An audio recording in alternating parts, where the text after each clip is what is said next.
Welcome back into Soul Plus Systems. I'm Jen. This show isn't about perfect people.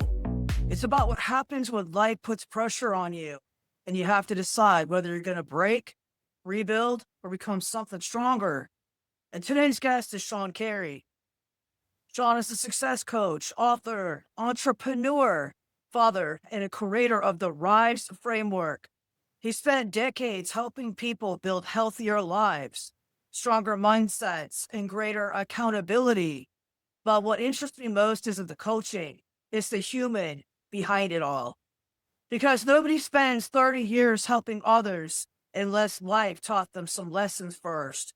Sean, welcome to Soul Plus Systems. Thanks for having me, Jen. Appreciate you. It's an honor to have you here. For someone who has never met you before, who was Sean before the certifications and before the coaching business and before the book? Sean was a guy with full-blown ADHD, always looking for something to do. He was an entrepreneur. He was an athlete. And then he got married and became a dad. And that was one of his greatest accomplishments of all the other stuff. But shortly after that, life changed. And what was that moment that changed your life trajectory for you? Jen, so I was living what many would consider to be a really good life. I had multiple businesses.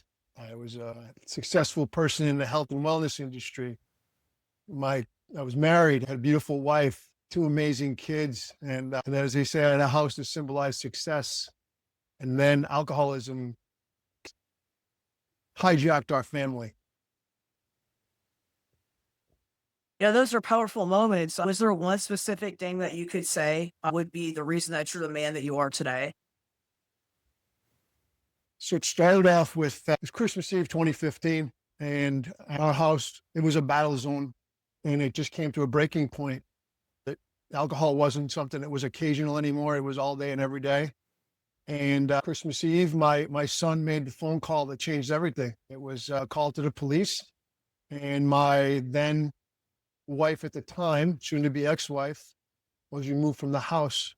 And I had to make a decision.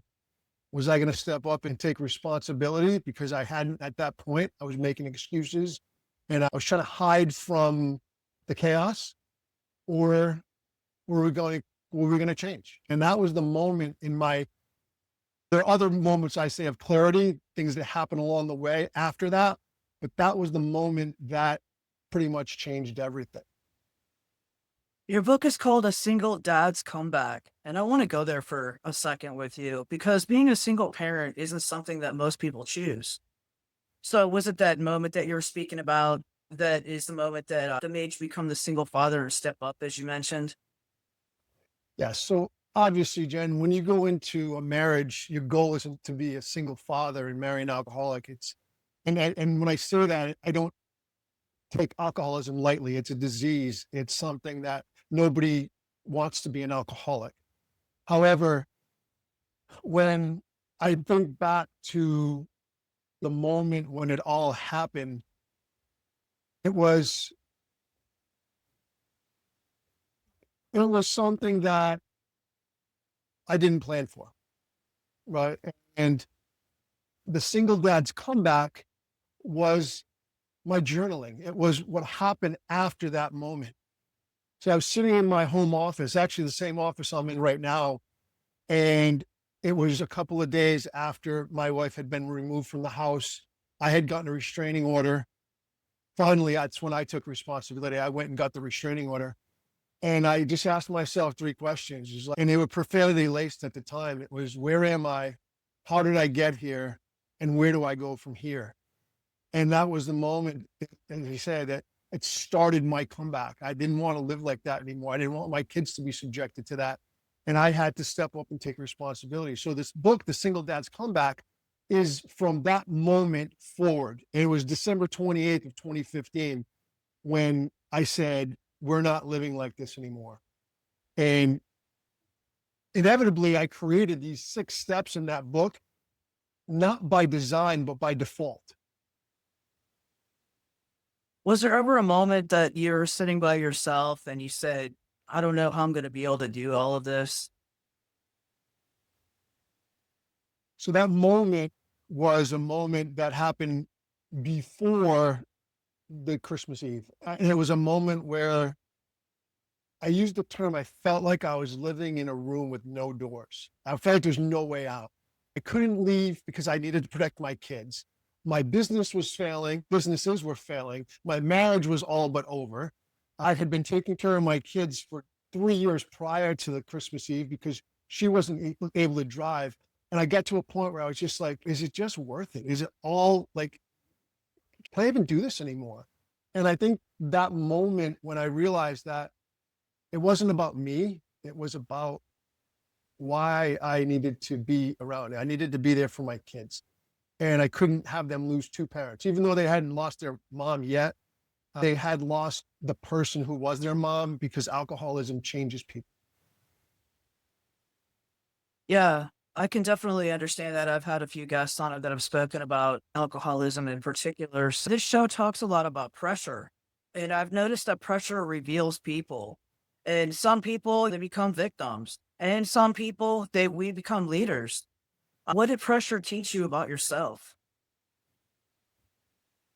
So pressure, absolutely. You can make diamonds out of pressure, right? But on the other hand, you can certainly succumb to pressure. And I feel like for me, I always a person who had put pressure on myself to be successful.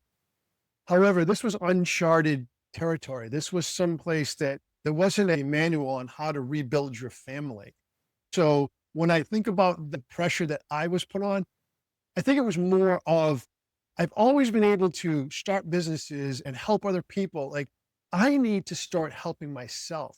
I think the one thing that kind of maybe it was this one question that got me really fired up. It was, what if everyone and everything you lead is a direct reflection of how well you lead yourself? And I knew at that time I wasn't leading myself. I was a fraction of the man that I once was. And I was even close to the man that I am today. And I think that was the moment where I said, you have a choice. There's a bifurcation here. Do you remain a victim or do you step up and take responsibility? And I think that along with putting the work in and actually determining that, okay, that is going to be my first step. What I realized was the first thing I had to do is I had to rebuild my relationship with myself. Because so often when we find ourselves in a situation that's beyond our control, like alcoholism, because I was trying to control a person in a disease that was way out of my control, I lost myself in the process. And rebuilding yourself isn't something that you just do instantaneously. It's a process. And I think for me, there was another moment when I looked at myself in the mirror when I was getting out of the shower one morning, and I was just like, who the hell is this? It wasn't me. I was like, I'm not doing this anymore. I'm not living like this anymore. I'd put on 35 pounds. My blood pressure was 140 over 100. I was like, okay, you have a choice. Do you continue to be a victim of your circumstances, or do you take control of what you can control, which is where you're going to go from here? Yeah, absolutely. You have the responsibility to yourself to take up space. That's for certain. And you definitely don't need to ask permission. And a lot of times people often forget that they have to strip back everything that they've learned just to unlearn it to remember who you are. One thing that you talk about repeatedly about is accountability. A lot of people say that they want change, but they don't actually want accountability. Why do you think accountability is so difficult for people? I'm going to ask you a question, even though you're the podcast host. Who's the one person in the world we break the most promises to? Myself. Of course, right? It's very often ourselves. So why is it so difficult? Because sometimes we say we want something, but the question really is, what are we willing to do to accomplish what we want? I want a life of joy and fulfillment and prosperity and impact and generational legacy, things that I talk about, right? But really, joy for me is now just being comfortable with who I am in any moment and knowing that I've done the work to be able to navigate those situations. So far too often, the problem is that we just don't believe in ourselves. So we let ourselves down continuously. We make commitments, we make promises. Oh, I'll start on Monday, or I'll start on New Year's, or I'll do this, or I'll change, or I'll cut back on my alcohol, or I'll eat better. And it's all a bunch of bullshit, because really, until we hold ourselves personally accountable and have a compelling reason why we want to accomplish what we want to, we're going to continue to break promises to ourselves. Absolutely. You got to be accountable. I show up every day, like little micro wins, like getting up in the morning and just making my bed. It's a micro win for me. It begins the day for me. And I think that people need to just take the forward movement, even if it's just something simple for yourself in the mornings, like doing a meditation session or something like that. I find that the thing that people most lie to themselves about the most often is, like you were mentioning, people just find excuses. And at the end of the day, if you want true change, you will have to make the adjustments. Sean, you say that parenting is the highest leadership role someone can have. And that's a very powerful statement. What has being a father taught you about leadership that business never could? Well, let me clarify that, because there are some people out there that don't have kids or can't have kids. So for me, it was the most powerful leadership role that I can have. And if you are a parent, it is the most powerful leadership role that you can have. Now, understand, I have 2 kids. I have a son and a daughter. So why is it so powerful? Number one, my son is going to emulate what I do, how I lead. He is going to learn how to be a man. He's going to learn how to be masculine, how to be transparent, how to be authentic, how to be vulnerable, how to handle dispute resolution. All of those things are going to be started by how he sees me lead my life. So that's number one. And my daughter, here's the thing. She's going to measure every man that comes into her life based on the man that she's loved the first, which was me. And that's huge responsibility, because if I'm a shitbag father and husband, then most likely she's going to be attracted to that type of man. So I feel like, especially with my daughter, because I don't want her to be in a situation where she's in a relationship with somebody eventually in her life that doesn't treat her with the respect and dignity and make her feel important the way that her dad does. So I think, number one, those are the first part. Secondly, when you're a parent, the whole objective of being a parent isn't to just raise your kids. It's to raise your kids to be productive adults. And I think that's a huge responsibility, because my legacy is going to be determined by the people that I leave behind and how I've impacted them. Not only my children, but employees, coaches, people on this podcast. So I think when I look at leadership, yes, for me, that's one of the most important positions of leadership a man can hold, or a woman can hold if she's a mom. Let's talk about the book. Why write it? That's a great question, Jen. Why write the book? It wasn't something I thought about doing at the beginning. It started off as journaling. So I would journal my thoughts. I would keep track of the things that I was doing along the way. And eventually I started to look back and I was like, you started to create a methodology per se. You have a system that you've created, not by design, but by default. And it's like responsibility, take 100% responsibility for where you are. I had to step up and take responsibility. My son had taken responsibility. I knew that I was afraid to lead through the pain. And until I did that, I had to take responsibility. I had to rebuild my relationship myself.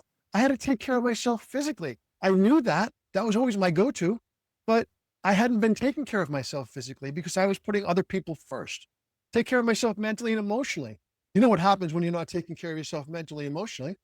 I had to surround myself with supportive people. Many men, especially when we are going through difficult times, we go into isolation. And I went there because I was embarrassed, because here I was, a successful entrepreneur, a professional athlete at one time. I had all of these accolades, but I couldn't even take care of my own family. My family was falling apart.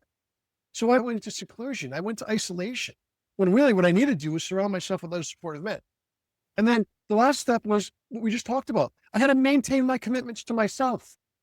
And it started off with one simple thing. I went for a 30-minute walk, Jen. So you were talking about making your bed in the morning. I make my bed every morning. And that's why, but for me, for the health part, being a fitness professional, there were so many other things I could have done, but I had to commit to 30 minutes of walking for 30 days. That was it. Then I went to 60, then I went to 90. Before you know it, I was back to the gym feeling great about myself because I knew emotion moves emotion. So it wasn't by design, it was by default. Then I realized that there are a bunch of other men out there that need this. They're going through exactly what I was going through. So why should I keep it to myself? Absolutely. Yeah. I'm a firm advocate of the walking thing myself, and I love the gym. So I believe that taking care of yourself is the first step because you can't take care of anybody else unless you take care of yourself first. With somebody struggling that's listening right now, what would you hope that they would take away from this? I think the first thing is that it might even sound a little harsh when I say this. You got to stop making excuses. You got to step up and take responsibility because if you want to transform, transformation only happens in the truth. And most of the times we're lying to ourselves because we're afraid, as I said, to lead through the pain or you're afraid to make the change. So number one is take responsibility, but taking responsibility might actually mean that you need to seek help because sometimes we can't do this stuff on our own, especially the June's mental health awareness month. There are so many people struggling with mental health right now, but we're doing it by ourselves. Why? There are so many resources out there. So that's the next part. And I think lastly is that once you start to build the momentum, start keeping those commitments to yourself. Start to give yourself a pat on the back. It's okay to stop and smell the roses. I have a photo behind me. It's a photo of my son, and it's a picture of him when he's 2 years old smelling roses. Because here's the other thing is that we are measuring ourselves up against everything, social media and the world. And listen, stay in your own lane. Do what you need to do to get yourself right. And here's the thing, it's possible because I was not in a good place for a very long time. But now I'm a testament of what it means to put the time in. This is almost 10 years from the day, 11 years from the day of my wife being pulled out of the house. It's been a long process, but it's so worth it. It absolutely is worth it. And one of the things that you were mentioning before was being able to have connection through the community. Tell me about RISE. What does it stand for? So RISE stands for responsibility, intentionality, strategy, and empowerment. So real simple, take responsibility for who you are and where you are. Be intentional in your choices and your actions. Be strategic in your planning and execution. And then empower yourself so that you can empower others. And in turn, they're going to empower you as well. And that's that community effect. Yeah, I always love the lighthouse example of being able to shine the light for others. When you created RISE, what problem were you trying to solve when you created it? I was just trying to get back to some level of normalcy in my own life. And I was depressed.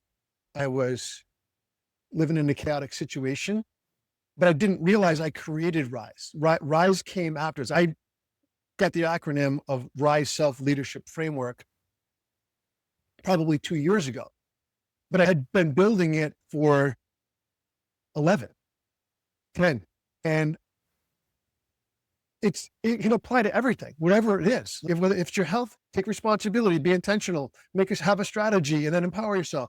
If it's about building a business, you got to take responsibility. So anything that you do, this is a repeatable framework that you apply to any area of your life, any domain in your life, the physical, personal, professional, psychological, all of it. I absolutely agree with you. Let's get honest for a minute here. Something that you wish that somebody had sat you down and told you 20 years ago. That's a great question, Jen. I think the first thing is life isn't going to get easier. Right? We all think it's going to get easier, but it's not. We're just going to be more resilient. We're going to gain wisdom, and we're going to learn a lot more about ourselves because we know so much about our favorite celebrity and what a politician's doing, but most of us don't ever live deep within ourselves. And for the longest time, I was putting up a facade. I wanted to be the athlete and the dad and the entrepreneur and all this other stuff. What I needed to do is I needed to start working from within. And I think as we get older, it's easy to figure that out. But when you're younger, you don't think like that. You just want to have this facade and you want to have this outside perception that the world has of you, when in reality, the person inside is the person you're living with every day. Absolutely. Imagine your children are listening to this episode 20 years from now. What's one thing that you would want them to remember about you? My kids are very resilient kids, and they're young adults now. The one thing I would want them to remember is that I love them unconditionally, and that no matter what the world throws at you, what you accomplished up to this point in your life was all because of your resiliency, your hard work, and your dedication to becoming the person that you were created to be. And don't ever, even in your worst days, don't ever feel as though you're not worthy of whatever it is you want to accomplish or whatever you've come to this point. Because far too often we have these moments of imposter syndrome and lack of worthiness because something had happened in our life. Nothing that happened in our situation was as a result of what they did, but they have done a remarkable job of becoming amazing human beings. Sean, where can people find you? Where can they get the book and where can they learn more about your coaching work? So, Jen, the book is on Amazon, and you can find me on social media, on Facebook and Instagram under Coach Sean Carey, CoachSeanCarey, SeanCarey.com. And I'm in the process of updating that website now, but I'm available there. And then you can find me on YouTube and places like that. Pressure doesn't build character, pressure reveals it. And today's conversation was a reminder that resilience isn't something that we're born with. It's something that we build. One decision, one responsibility, one hard day at a time. If you enjoyed this episode, subscribe and share it with somebody who needs it. And remember, spectators watch, operators build, and here at Soul Plus Systems, encrypted no more.